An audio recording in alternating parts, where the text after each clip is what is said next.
Today I will show you how you can add a logo in 2021 WordPress theme. Now to add a logo, first you'll need to go to your WordPress admin. Here go to appearance, then go to customize. Wait for the customizer to fully load. Now here go to site identity. Now click on select logo. Here you can upload your logo by clicking on select files.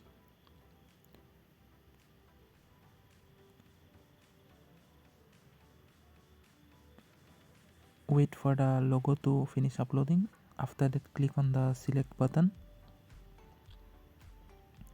You'll need to now crop your image. You can crop it or skip cropping. After that, your logo will show up on your website. You can now decide to hide the site title and site tagline. You can do that by clicking on this button here. Just uncheck it to remove the site title and site tagline. After that, click on publish.